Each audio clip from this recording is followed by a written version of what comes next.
નમસ્કાર મિત્રો, તો ફાઇનલી આપણો ટેટ 1 સ્પેશિયલ વિડીયો આવી ગયો છે અને આજના આ વિડીયોમાં આપણે ઓલ ઇન વન તૈયારી કરવાના છીએ. એટલે કે તમે બાળ વિકાસ અને શિક્ષણના સિદ્ધાંતો લઈ લો, ગુજરાતી અને અંગ્રેજી ભાષા લઈ લો, પર્યાવરણ, સામાજિક વિજ્ઞાન, વર્તમાન પ્રવાહો કે ગણિત લઈ લો, આ બધું જ જે છે આજના એક વિડીયોમાં આપણે જોવાના છીએ. તમારા પરીક્ષા માટે ખાસ આ વિડીયો બનાવવામાં આવ્યો છે અને આ વિડીયોની એક ખરેખર ખાસિયત એ છે કે બધા જ જે પ્રશ્નો છે એ આપણે જૂના પેપર્સમાંથી લીધા છે અને એસક્યુ સ્વરૂપે અહીં મૂકેલા છે. તો શોર્ટ ક્વેશ્ચન આન્સર રહેવાના છે, 50+ રહેવાના છે. તમને ખૂબ જ મજા આવશે વિડીયોમાં અને રિવિઝન પણ થઈ જશે અને કંઈક નવું શીખવા પણ મળશે. તો ચાલો આપણે ટાઈમ નથી બગાડતા અને ફટાફટથી આપણા આ વિડીયોને શરૂ કરીએ છીએ. અહીં પહેલાં આપણે એક વાત કરી લઈએ કે જો તમારે આ વિડીયોની જે PDF છે એ જોઈતી હોય તો ડાયરેક્ટ તમે અમારી ટેલિગ્રામ ચેનલ ઉપરથી એને ડાઉનલોડ કરી શકો છો. એના માટે જે આપણી શિક્ષણ સારથીની ટેલિગ્રામ ચેનલ છે એને તમારે સબસ્ક્રાઈબ પણ કરી દેવાની છે અને આપણી આ યુટ્યુબ ચેનલને પણ સબસ્ક્રાઈબ કરી દેવાની છે આવા જ નવા વિડીયો જોવા માટે. અને આ વિડીયોને તો લાઈક કરવાનું બિલકુલ ના ભૂલતા. તો ચાલો હવે જોઈએ આજનો આપણો પહેલો પ્રશ્ન, જે છે વંદે માતરમ ગીત બંકિમચંદ્ર ચેટર્જીની કઈ નવલકથામાંથી લેવામાં આવ્યું છે? તો વંદે માતરમ જે ગીત છે એ બંકિમચંદ્ર ચેટર્જીની જે આનંદ મઠ નવલકથા છે એમાંથી લેવામાં આવેલું છે. બીજો પ્રશ્ન છે, યુઆન કયા દેશનું ચલણી નાણું છે? તો જે આ યુઆન છે એ મિત્રો ચીન દેશનું ચલણી નાણું છે. ત્રીજો પ્રશ્ન છે, શબ્દ સમૂહ માટે એક શબ્દ જણાવો. 60 વર્ષ પૂરા થયે ઉજવાતો ઉત્સવ. 60 એટલે અહીં 60 વર્ષ. તો જ્યારે કોઈ ઉત્સવ 60 વર્ષ પૂરા થયે ઉજવવામાં આવે તો એને આપણે કહીશું મણિ મહોત્સવ. શું કહેવાશે મિત્રો? મણિ મહોત્સવ. પછીનો આપણો આજનો ચોથો પ્રશ્ન જોઈએ, ક્રિયાત્મક સંશોધનને કેળવણી ક્ષેત્રની નાની સિંચાઈ યોજના તરીકે કોણ ઓળખાવે છે? તો જે આ ક્રિયાત્મક સંશોધન છે એને કેળવણી ક્ષેત્રની નાની સિંચાઈ તરીકે ગુણવંત શાહ ઓળખાવે છે. કોણ ઓળખાવે છે? ગુણવંત શાહ. પાંચમો પ્રશ્ન છે, ક્રિયાત્મક સંશોધનનું પ્રારંભિક કાર્ય કયા દેશમાં થયું હતું? તો ક્રિયાત્મક સંશોધનનું જે પ્રારંભિક કાર્ય છે એ અમેરિકામાં થયું હતું. કયા દેશમાં થયું હતું? અમેરિકામાં. છઠ્ઠો પ્રશ્ન છે, સૌ પ્રથમ અધ્યાપનના સૂત્રો રજૂ કરનાર કોણ હતા? અહીં વાત થઈ રહી છે સૌ પ્રથમ વખત અધ્યાપનના સૂત્રો રજૂ કરનાર કોણ હતા? એ હતા હર્બર્ટ સ્પેન્સર. સૌ પ્રથમ અધ્યાપનના સૂત્રો કોણે રજૂ કર્યા? તો હર્બર્ટ સ્પેન્સરે કર્યા. પછીનો આજનો આપણો સાતમો પ્રશ્ન છે કે સાહો શબ્દનો અર્થ આપો. ગુજરાતી ભાષાનો પ્રશ્ન છે. સાહો શબ્દનો અર્થ થશે મદદ કરો. શું થશે? મદદ કરો. આઠમો પ્રશ્ન છે કે ચેસની રમતનો જન્મદાતા દેશ કયો છે? તો ચેસની રમતનો જન્મદાતા દેશ એટલે કે આપણું ભારત. ઓકે, ચેસની રમતનો જન્મદાતા દેશ છે ભારત. નવમો પ્રશ્ન છે કે અહીં આપણને ગણિતનો એક પ્રશ્ન સરસ મજાનો આપેલો છે. અહીં 5, 18, 3.1, 2.6, 1.3 એની સરેરાશ શોધો. તો એની સરેરાશ શું થશે? તો સરેરાશ થશે 6. સરેરાશ કેવી રીતે શોધવાની? તો બધી સંખ્યાઓનો સરવાળો કરી દેવાનો અને એના ભાગ્યા જે સંખ્યા છે, જેટલી પણ સંખ્યા છે એ લખવાની. અહીં ટોટલ 5 સંખ્યા આપણને આપેલી છે તો આપણે ભાગ્યામાં કેટલા લખીશું? 5. તો એ પ્રકારે આપણે સરેરાશ ઇઝીલી કરી શકીએ છીએ. અહીં સરવાળો 30 થાય છે અને 30 ભાગ્યા 5 એટલે કે 6. પછીનો 10મો પ્રશ્ન છે કે પ્રેરણાના સહજવૃત્તિના સિદ્ધાંતના પ્રણેતા કોણ છે? તો એ છે મેકડુગલ. પ્રેરણાના સહજવૃત્તિના સિદ્ધાંતના પ્રણેતા કોણ છે? મેકડુગલ. 11મો પ્રશ્ન છે, પાપડ તોડ સમાસ ઓળખાવો. પાપડ તોડ એટલે કે પાપડને તોડનાર. નાર આવે એટલે કયો સમાસ આવે? ઉપપદ. તો અહીં છે ઉપપદ સમાસ. 12મો પ્રશ્ન છે કે પ્રાથમિક શાળાઓનો અભ્યાસક્રમ કોણ નક્કી કરે છે? તો એ નક્કી કરે છે ગુજરાત શૈક્ષણિક સંશોધન અને તાલીમ પરિષદ. ઓકે, પ્રાથમિક શાળાઓનો અભ્યાસક્રમ કોણ નક્કી કરે છે? તો ગુજરાત શૈક્ષણિક સંશોધન અને તાલીમ પરિષદ. 13મો પ્રશ્ન જોઈએ. RTE 2009ની કલમ 27 અન્વયે શિક્ષકો કઈ બિન શૈક્ષણિક કામગીરી ન કરી શકે? અહીં શિક્ષકો જે છે એ શાળા બહારના જે બાળકોના વાલીઓ છે એમના સંપર્કની કામગીરી ન કરી શકે. 14મો પ્રશ્ન છે કે એક બાળકને એક વસ્તુ બતાવીને ઢીંગલી એવું કહેવામાં આવે છે.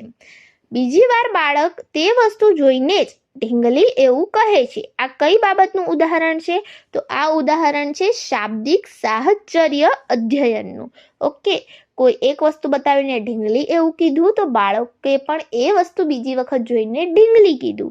તો એ ઉદાહરણ છે શાબ્દિક સાહચર્ય અધ્યયનનું.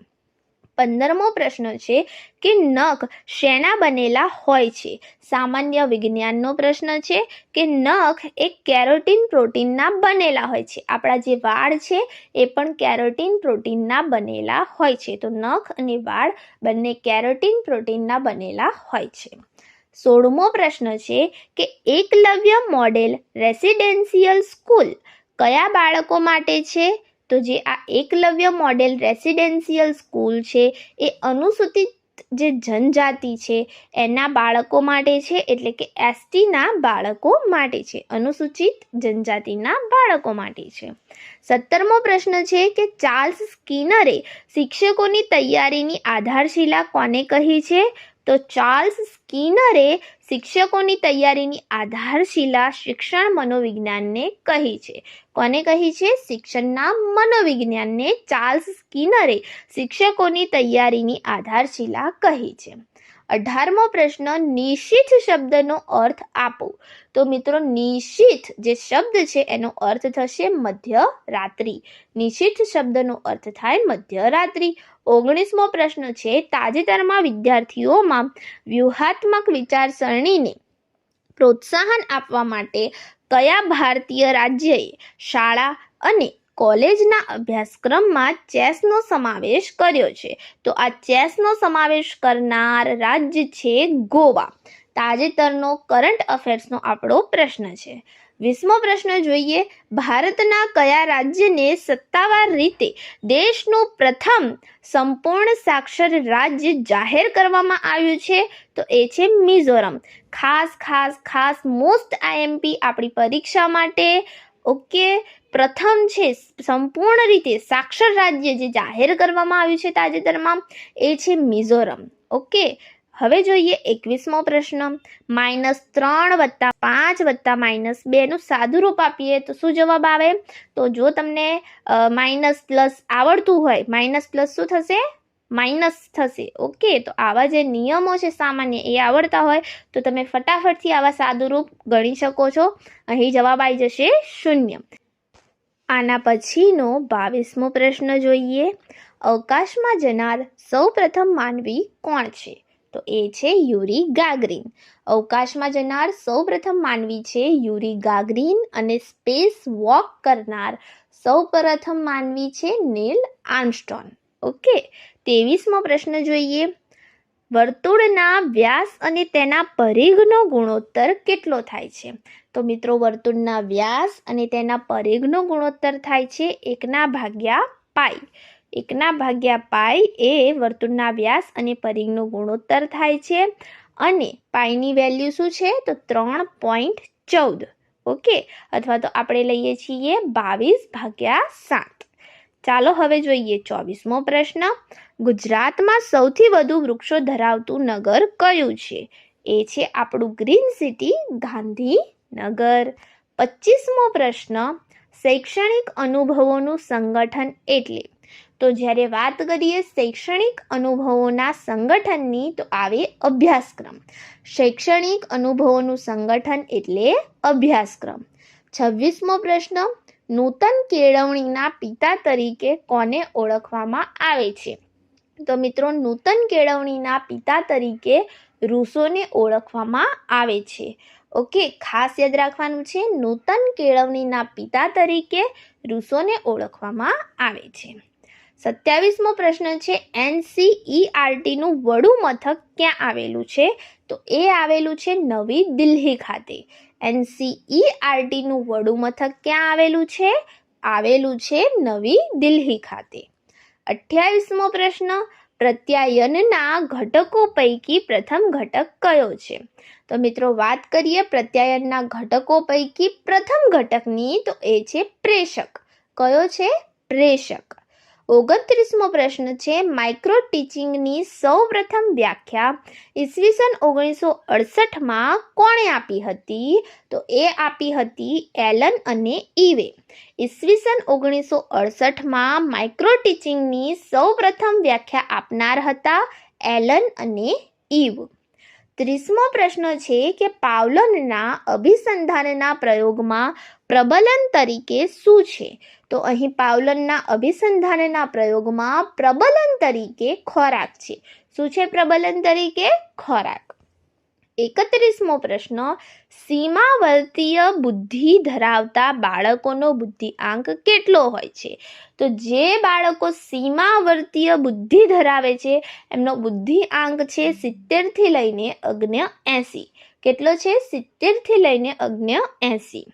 32મો પ્રશ્ન ગુજરાતી ભાષા શિક્ષણનો પ્રથમ હેતુ કયો છે? તો મિત્રો ગુજરાતી ભાષા શિક્ષણનો પ્રથમ હેતુ છે સર્જનાત્મકતા. કયો છે? સર્જનાત્મકતા. ગુજરાતી ભાષા શિક્ષણનો પ્રથમ હેતુ છે સર્જનાત્મકતા. 33મો પ્રશ્ન સૂત્રોની મદદથી ગણતરી કરવાની અધ્યયન પદ્ધતિ એટલે? તો જ્યારે આપણે સૂત્રોની મદદથી ગણતરી કરી રહ્યા હોઈએ તો આવી અધ્યયન પદ્ધતિને કહીએ છીએ નિગમન પદ્ધતિ. 2 થી 3 વાર પરીક્ષામાં પૂછાઈ ગયેલો પ્રશ્ન છે, ખાસ યાદ રાખીશું. સૂત્રોની મદદથી ગણતરી કરવાની અધ્યયન પદ્ધતિ એટલે નિગમન પદ્ધતિ. 34મો પ્રશ્ન જોઈએ કયો સાહિત્ય પ્રકાર ભણાવતી વખતે મુખ વાચન પર વધુ ધ્યાન આપવું જોઈએ? તો એ છે એકાંકી. જ્યારે આપણે એકાંકી સાહિત્ય પ્રકાર ભણાવી રહ્યા હોઈએ ત્યારે આપણે મુખ વાચન પર વધુ ધ્યાન આપવું જોઈએ. 35મો પ્રશ્ન છે SCE નું પૂરું નામ શું છે? તો અહીં SCE નું પૂરું નામ થશે સ્કૂલ બેઝડ કોમ્પ્રિહેન્સિવ ઇવોલ્યુશન.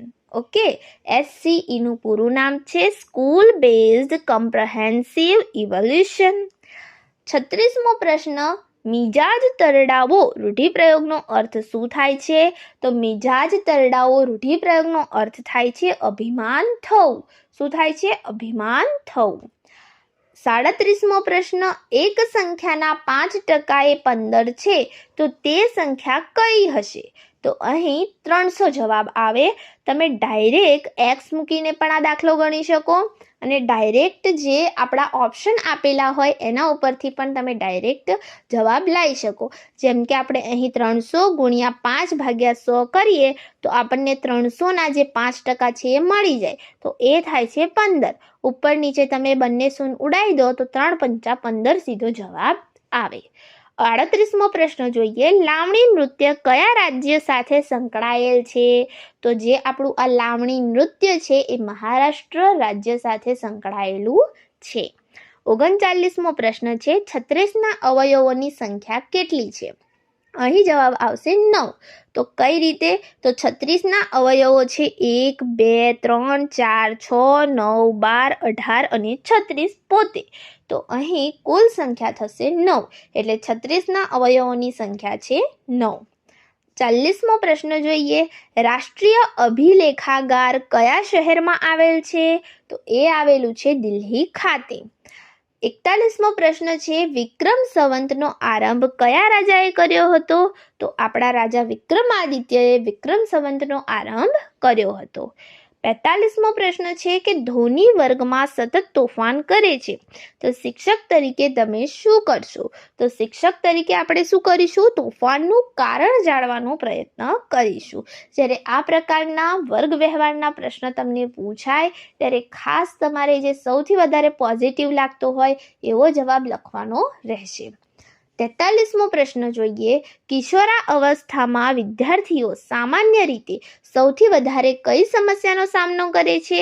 તો કિશોરાવસ્થા દરમિયાન વિદ્યાર્થીઓ સામાન્ય રીતે સાથી વિદ્યાર્થીઓની સ્વીકૃતિની જરૂરિયાત સંબંધિત જે સમસ્યા છે એનો સામનો કરે છે. 44મો પ્રશ્ન, સર્વગ્રાહી મૂલ્યાંકન એટલે? તો સર્વગ્રાહી મૂલ્યાંકન આપણે કોણે કહીશું કે જ્યારે વિદ્યાર્થીઓના અભ્યાસિક અને સહઅભ્યાસિક પાસાઓના વિકાસનું મૂલ્યાંકન કરવાનું હોય ત્યારે આપણે કહીશું કે સર્વગ્રાહી મૂલ્યાંકન થઈ રહ્યું છે. 45મો પ્રશ્ન છે, આઈ વોન્ટ ટુ ખાલી જગ્યા ન્યૂ કાર, તો ખાલી જગ્યામાં આવશે buy. I want to buy new car. 46મો પ્રશ્ન છે, બીસીડી જેમ ઝેડ વાય એક્સ પછી છે ડીસીબી. તો અહીં આ જે છે આની અંદર તમારે આના જેવું જ આગળ શું આવશે જોવાનું છે.